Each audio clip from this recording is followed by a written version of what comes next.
I was numb. I was just numb. I just couldn't feel anything. I still am not grasping this as real. It just doesn't feel real. My mind tells me it's not at times. You know, it's going to be a process. When a mother loses her daughter, most people expect silence. Grief. Maybe a short statement asking for privacy. That's the normal script. Lesley Vogel didn't follow it. Instead, in the days after her daughter's death, Hayden Panettiere's mother started talking. Not vaguely. Not in general terms about loss and pain. She named something specific. A relationship. One relationship, that she says slowly took her daughter apart, piece by piece, long before Hayden's body ever stopped breathing. That's the story we're getting into today. Not just how Hayden Panettiere died, but why her own mother is standing in front of cameras pointing at one man, one connection, and saying that's where you should be looking. Quick recap, because you probably already know the basics. August 16, 2026. Greenville, South Carolina. Hayden's found unresponsive in an apartment. First responders work on her for over half an hour. She's pronounced dead at 2:31 in the afternoon. She's 36 years old, 5 days shy of her 37th birthday. Her boyfriend, Brian Hickerson, and his brother Zach are both there when it happens. That's the surface. That's what made headlines within hours. But here's where this gets complicated, and where the two sides of this story start pulling apart. The Greenville County coroner did the autopsy the very next morning. And publicly, the coroner said something that matters a lot. No visible injuries. No signs of trauma. Preliminary findings did not point to foul play or anything suspicious. Cause and manner of death, officially, still pending. Waiting on toxicology. Read that again. The body, according to the official record, doesn't show violence. No bruising described. No trauma noted. As far as the physical evidence goes, at least what's been made public so far, there's nothing pointing to someone else's hands being involved in how this ended. And yet, her mother is out there, on camera, saying this comes back to one relationship. Not an accident. Not just addiction catching up with her daughter in private. A relationship, she says, that left Hayden depleted. That's her word. Depleted. Financially, she says. Emotionally. Physically. So think about what you're actually looking at here. On one side, you've got a coroner's office working strictly off physical evidence, and that evidence, so far, isn't showing signs of violence. On the other side, you've got the one person who arguably knew Hayden longer than almost anyone alive, her own mother, saying don't just look at the body, look at the years that led up to this moment. Those aren't necessarily contradictory. That's the thing people miss when they hear a story like this. A relationship can hollow someone out for years without leaving a mark a coroner can measure. Addiction doesn't show up as a bruise. Financial control doesn't show up on an autopsy table. Emotional exhaustion isn't something toxicology tests for. So when Vogel says one relationship is behind this, she's not necessarily saying somebody's hands did this. She might be saying something slower did this. Something that built for years and just happened to end on a Sunday afternoon in an apartment in Greenville. But here's where everything changes, and where this stops being a simple story about grief. Because this isn't the first time Brian Hickerson's name has come up in connection with allegations against Hayden. Not even close. There's a documented history here. Court filings. A restraining order from 2020. A criminal case out of Wyoming. Years of on and off reports about a relationship that friends, and eventually family, say was far from healthy. So when Lesley Vogel points at this relationship, she's not pulling that claim out of nowhere in the middle of her grief. She's pointing at a pattern that had already been documented, in official paperwork, years before her daughter ever set foot in that Greenville apartment. That's the tension sitting at the center of this entire case. You've got a physical record that says one thing. No trauma, no foul play indicators, at least not yet. And you've got a personal and legal history that says something very different. A years-long pattern that a mother says finally caught up with her daughter. This is the detail the other side, meaning Hickerson's camp, has focused on hard.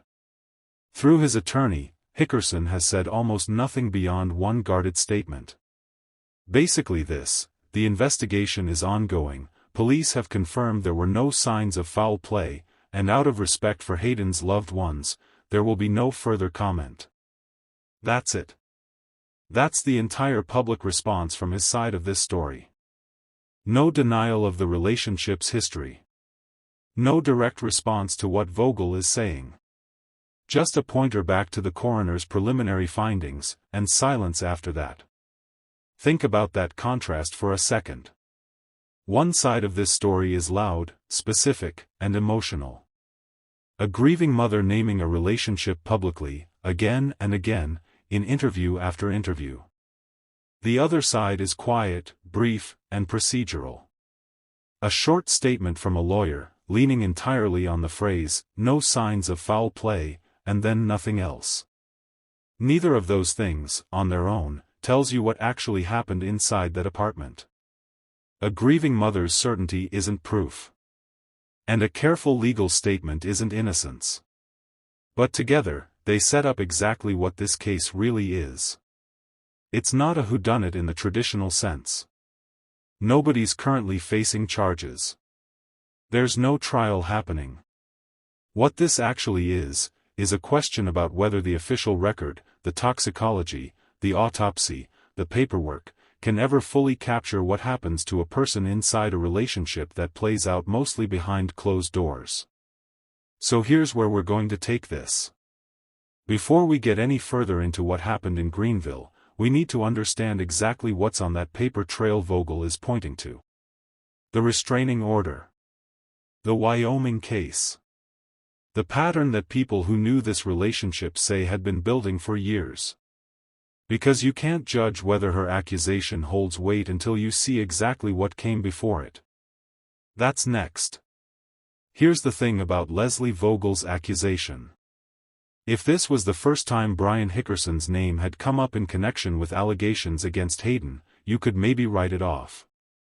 Grief does strange things to people. It makes them look for someone to blame. But that's not what's happening here. Because long before Hayden Panettiere ever set foot in that Greenville apartment, there was already a file. Court documents. Arrest records. A pattern, on paper, stretching back years. Let's start at the beginning of that paper trail, because it's a lot bigger than most people realize. Go back to May 2019. Hickerson gets arrested on an allegation of injuring a spouse or girlfriend. That's the first documented incident. He's released on bail. Life goes on. The relationship continues. Then, February 14, 2020. Valentine's Day. Hickerson is arrested again, this time in Teton County, Wyoming, for domestic battery. And this is where the paper trail starts getting specific, because the responding officer wrote down exactly what he saw.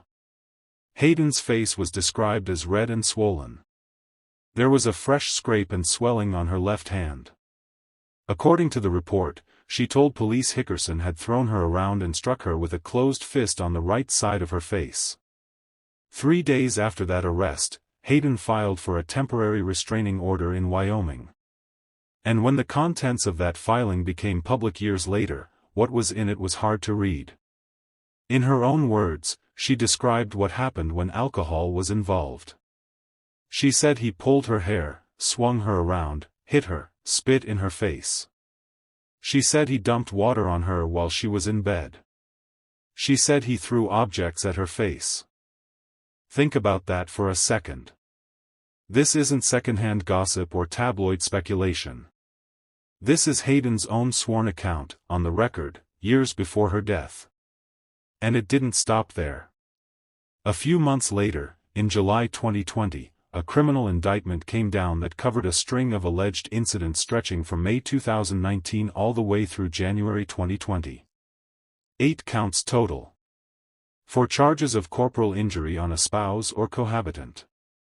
2 charges of assault with a deadly weapon, 1 involving a garage floor, 1 involving a set of stairs. Intimidating a witness. This wasn't one bad night. According to the charging documents, this was described as a pattern playing out over close to a year. Hickerson pleaded not guilty at first. The case dragged on. And here's where the story takes one of its darker turns. According to court filings, after his arrest, Hickerson allegedly sent Hayden threatening text messages. One of them reportedly referenced going to war. Another allegedly warned that if he ended up in prison, information he had on her would come out, and that it would hurt her name while clearing his. Prosecutors, according to the filings, believed those messages were an attempt to discourage her from moving forward with the case. Eventually, in April 2021, Hickerson pleaded no contest to 2 felony counts of injuring a spouse or girlfriend. He was sentenced to 45 days in jail, of which he served 33. 4 years of probation. Mandatory domestic violence classes. A 5-year restraining order. And, according to reports around his sentencing, he was also barred from purchasing firearms. So just to be clear about what we're talking about here. This isn't an accusation that floated around without consequences. This went through the actual legal system. He was arrested multiple times. Indicted on felony charges. And he pleaded no contest to 2 of them. Now, here's the part of this story that a lot of people find hardest to sit with. After all of that, after the arrests, the indictment, the jail time, the restraining order, Hayden and Brian got back together. In an interview she gave a couple of years later, Hayden actually addressed this directly. She said she didn't take the decision lightly. She said the 2 of them had reconnected once they'd both gotten sober, and that being together again was, in her words, contingent on him staying on that road of recovery. She didn't defend what he'd done. At one point she said, plainly, he knows he deserved what happened to him. But she chose to give the relationship another chance anyway. If you've ever known someone in an abusive relationship, or if you've been in one yourself, that part of the story probably doesn't surprise you as much as it might surprise someone hearing this for the first time. Going back isn't rare. It's actually one of the most common patterns there is. But it's also exactly the kind of detail that makes a case like this so hard to untangle from the outside, because the public record shows both things at once. Severe, documented abuse. And a woman who, years later, chose to reconcile with the person who caused it. That brings us to what happened more recently, because the pattern didn't end with the Wyoming case. According to a neighbor who lived near Hayden's West Hollywood apartment, there were at least 2 more incidents in the years leading up to her death.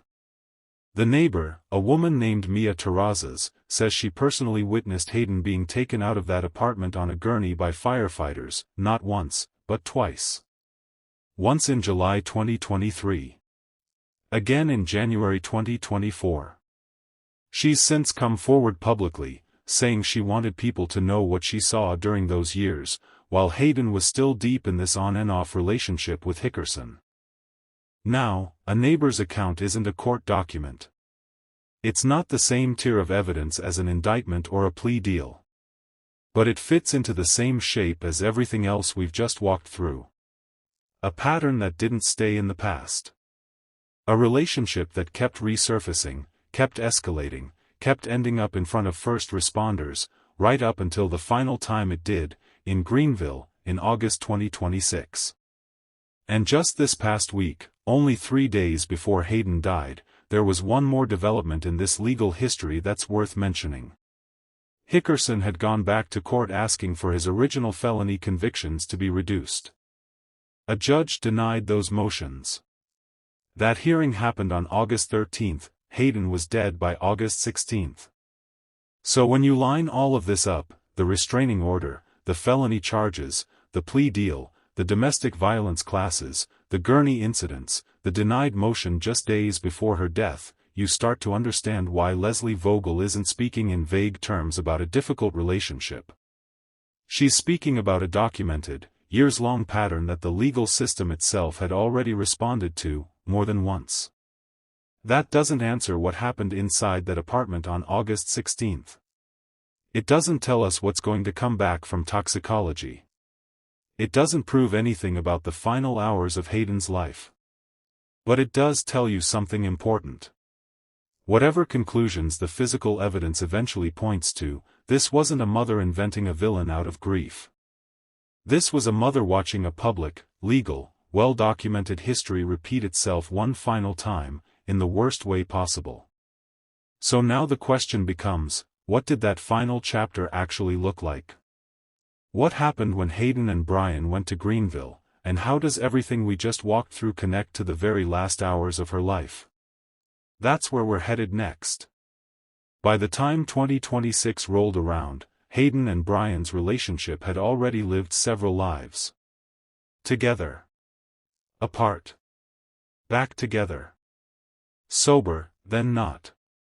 It's the kind of on and off pattern that, from the outside, can look almost impossible to follow. But if you'd been watching it closely, the way her family had, you'd know it wasn't random. It had a shape to it. Things would calm down for a while. Then something would happen. Then it would calm down again. Reports say the two had been dating on and off since 2018. 8 years, on and off, by the time we get to this final chapter. And whatever was happening between them privately in that final stretch, publicly, they were still together. Still a couple. Still showing up in each other's lives. Which brings us to the trip. In mid-August, Hayden traveled from her home in Los Angeles to Greenville, South Carolina. According to what's been reported, this was meant to be a weekend getaway. Not a work trip. Not a public appearance. Just her and Brian, away from LA for a few days. They were staying at an Airbnb inside a converted mill building called Judson Mill Lofts.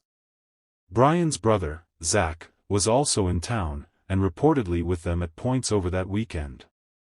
On the surface, there's nothing unusual about any of that. Couples take weekend trips. Family shows up. None of it, by itself, tells you anything. But then Sunday happens. We already walked through the basic timeline. The 911 call at around 1:58 in the afternoon. First responders finding her unresponsive. CPR and life-saving measures for an extended period. Pronounced dead at 2:31. What we didn't spend as much time on is exactly who was in that apartment when it happened, and what they told police.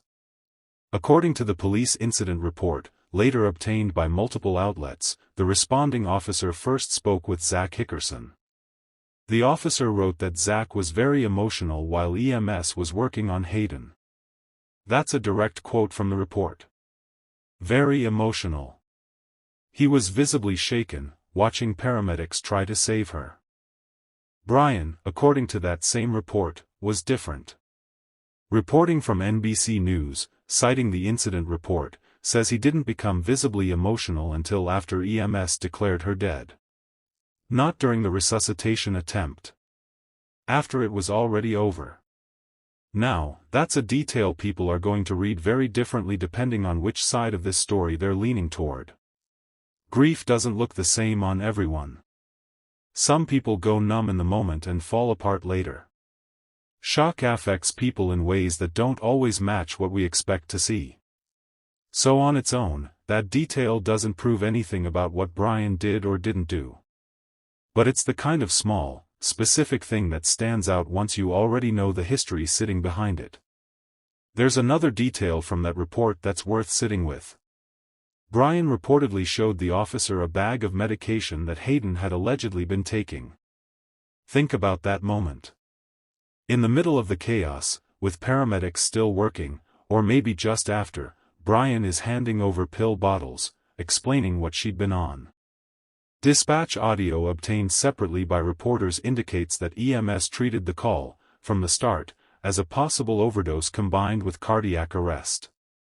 So the medication detail lines up with how first responders were already approaching the scene. This is important, because it's the piece of information that seems to point most directly toward an accidental overdose, tied to her long, publicly documented struggle with addiction, rather than anything else. And if that's ultimately what toxicology confirms, it would mean the final chapter of Hayden's life ended the way her family had quietly feared for years, not through violence in that specific moment, but through a battle she'd been fighting long before that weekend. But here's where the tension in this case really sits. Because even if the immediate cause turns out to be an overdose, that doesn't erase everything we just walked through in the last chapter. It doesn't erase the restraining order, the felony convictions, the years of documented abuse, the gurney incidents. An overdose and a toxic relationship aren't mutually exclusive explanations. They can be the same story, told from two different angles. One angle asks, what was in her system?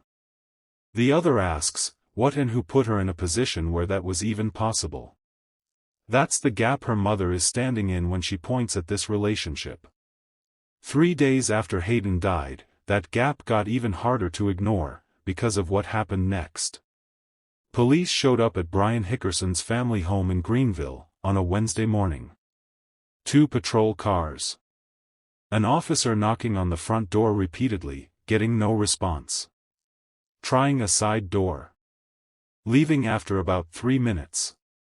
According to photos obtained by reporters, Brian was reportedly at the property at the time. The department confirmed it was a welfare check. They were careful, very careful, to say it was unrelated to Hayden's death investigation, and that it didn't even require an official incident report. They wouldn't say who requested it. They wouldn't say who it was for. They wouldn't say what, if anything, they found. Now, a welfare check doesn't mean something sinister happened. It genuinely could be nothing. A worried relative. A misunderstanding. Something completely unconnected to any of this. But you have to sit with the timing.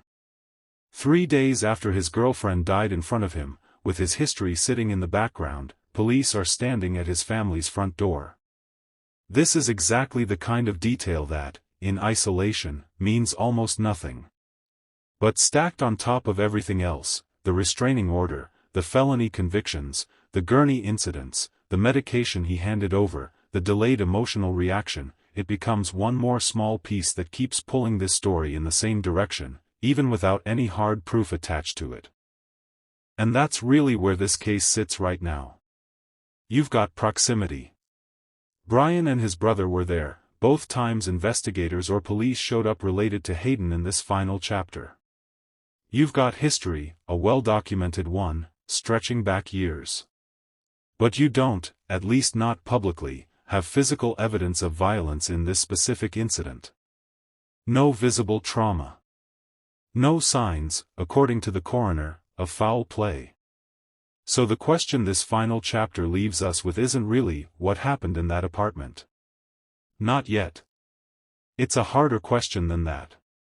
It's whether years of documented history should shape how we read a scene that, on its own physical evidence, doesn't show a struggle. And whether a mother's certainty, built from watching that history play out for nearly a decade, deserves to carry weight even when the coroner's report doesn't back it up directly. Because right now, both of those things are true at the same time. And that's exactly where Lesley Vogel has chosen to stand, publicly, in the days since her daughter died. That's where we're headed next. Before we get into what Lesley Vogel is claiming, you need to understand something that makes her position more complicated, not less. She wasn't by her daughter's side when Hayden died.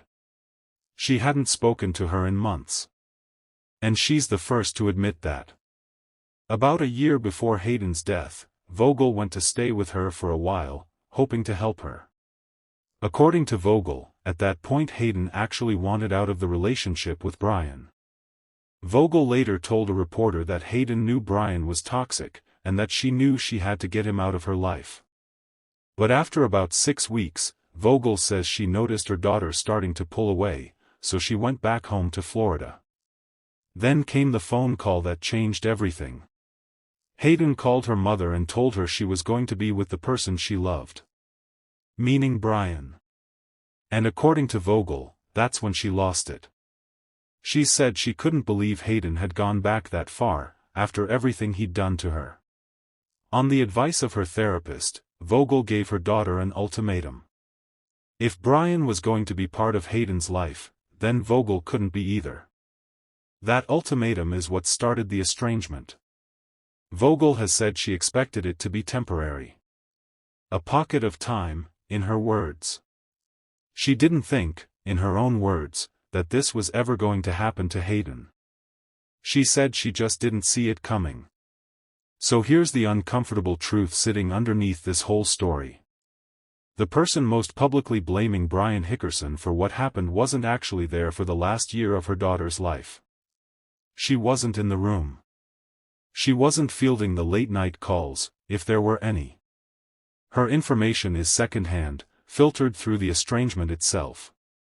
And that matters, because it's fair to ask how much a mother separated from her daughter for a year can really know about what was happening in that relationship during its final chapter. But it also matters in the other direction. Because the reason for that estrangement wasn't a random falling out over something trivial. It was Brian. Specifically. Vogel didn't walk away over money, or a disagreement about Hayden's career, or anything unrelated. She walked away, by her own account, because she couldn't watch her daughter go back to a man with that history, and she thought cutting contact might force a change. It didn't work. And now she has to live with a decision that was meant to protect her daughter, but instead meant she wasn't there at the end. That context is what makes her public statements land differently than a stranger's speculation would. This is a mother who says she tried the hardest thing a parent can try, walking away to make a point, and lost her daughter before she ever got the chance to see if it worked. So what exactly is she claiming? In her interviews since the death, Vogel has been fairly specific. She's described Brian as someone the family had been trying to get rid of for a long time. She's said Hayden was left depleted, financially, emotionally, and physically, the longer that relationship went on. In one interview, Vogel described Hayden as having pain in her lower body that made it difficult to walk, difficult to physically function. She's also pointed to an earlier moment as what she called the catalyst for everything that followed, when Hayden made the decision to give up custody of her daughter Kaya back in 2018. Vogel said that's when, in her opinion, Hayden couldn't keep her demons away anymore, and that's around when Brian entered her life, at a moment when Hayden was already vulnerable. That's a mother trying to build a timeline. Not just for the cameras, but for herself. Trying to trace a straight line from a devastating personal loss, to vulnerability, to a relationship that she believes made everything worse, to a final overdose in an apartment in South Carolina. Now here's the other side of this. While Vogel has been doing extended interviews, speaking publicly and repeatedly, Brian Hickerson has said almost nothing. His attorney released one short statement. Hayden's death remains under investigation. It's important to let that investigation proceed. As has been publicly reported, police confirmed there were no signs of foul play. Out of respect for Hayden's loved ones and the ongoing investigation, there will be no further comment. That's it. That's the entire public response from his camp. No direct answer to what Vogel is saying. No pushback on the history. No account of what happened that weekend, beyond what's already in the police report. Just a short statement, leaning entirely on that one phrase, no signs of foul play, and then silence. Think about how different those two postures are. On one side, you've got a grieving mother, giving multiple interviews, naming names, laying out specific claims about money, about physical decline, about a pattern she believes led directly to her daughter's death. On the other side, you've got a brief, lawyered statement, and nothing else. Neither one of those things proves what happened inside that apartment. A mother's grief and certainty aren't evidence, even when they come from real pain and a documented history. And silence isn't a confession either. People are frequently advised by their own attorneys to say nothing at all while an investigation is active, whether they have something to hide or not. That's just how these situations tend to play out. But it does tell you something about how this story is going to keep unfolding publicly. One side is going to keep talking. The other side, at least for now, isn't. And an audience watching from the outside is left holding both of those things at once, a loud, specific, emotional accusation, and a short, careful denial of nothing in particular, just a pointer back to a coroner's preliminary finding. So where does that leave things? The paper trail from Part 2 is real. The proximity from Part 3 is real. The mother's grief and her specific claims are real. And the silence from Hickerson's side is real too. What's still missing is the one thing that would actually settle any of this. Toxicology results. An official cause of death. Something beyond preliminary findings and public statements. That's what we still don't have. And that's exactly where this story stands right now, unfinished, with one side speaking and one side staying quiet, and an investigation that hasn't given either of them the final word yet. So where does all of this actually leave us? After the paper trail, after the timeline, after a mother speaking out and a boyfriend staying silent, what do we actually know for certain? Less than you might think.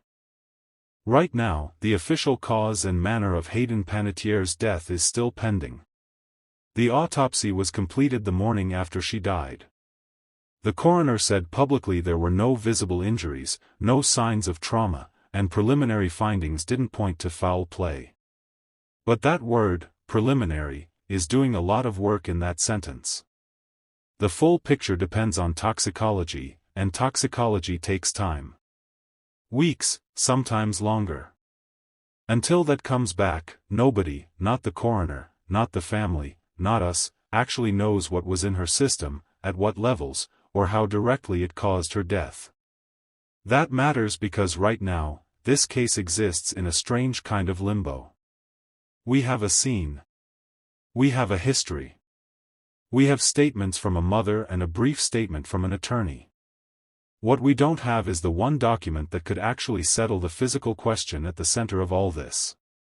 So let's talk about legal exposure, because this is the part where we have to be careful. As of right now, Brian Hickerson has not been charged with anything in connection with Hayden's death. No arrest. No indictment. Nothing beyond the fact that police confirmed there were no signs of foul play at the scene. His prior convictions, the felony domestic violence case from 2019 through 2021, are a documented part of his history, but they're a separate, closed legal matter. They don't automatically translate into any current exposure related to how Hayden died. Unless and until toxicology or further investigation turns up something that points toward a crime, there's no active criminal case tied to this death. That's simply where things stand today, whatever anyone's personal read on the situation might be. Then there's Kaya. Hayden's daughter is 11 years old. She's lived primarily with her father, Vladimir Klitschko, since 2018, when Hayden made the decision, one she later called the most heartbreaking thing she'd ever done, to give up custody while she focused on her own recovery. She's called that decision voluntary, and she pushed back hard, over the years, against the idea that it meant she'd abandoned her daughter. She stayed involved. Visits. Calls. She'd reportedly even planned to travel to see Kaya around what would have been her own 37th birthday. Klitschko has sole custody, so from a parenting standpoint, nothing changes there. Kaya's home life isn't in question. What is still unresolved is the estate. Reports suggest Hayden may not have left a formal will, and if that's the case, Kaya would likely be the one to inherit, as her only child, once the legal process works through it. Vogel has said publicly she doesn't believe her daughter left a will. It's a smaller detail in the grand scheme of this story, but it's one more thing that's genuinely still open, still unresolved, still waiting on process rather than answers. Now step back for a second, because there's a bigger pattern here, one that a lot of you watching probably already recognize from other cases you've followed. This is a story where the paperwork and the body are, at least right now, telling two different stories. The paperwork, the restraining order, the felony convictions, the years of documented incidents, tells a clear, escalating story about a dangerous relationship. The body, according to the coroner's preliminary findings, doesn't show trauma. No visible injuries. Nothing that points to a physical struggle in that specific apartment on that specific afternoon. If you've spent any time in true crime, you know this gap isn't rare. It shows up again and again. Cases where someone's history practically screams danger, but the immediate physical evidence doesn't confirm violence in the final moment. Sometimes that gap gets closed later, when more testing comes back, when someone talks, when a case gets reopened.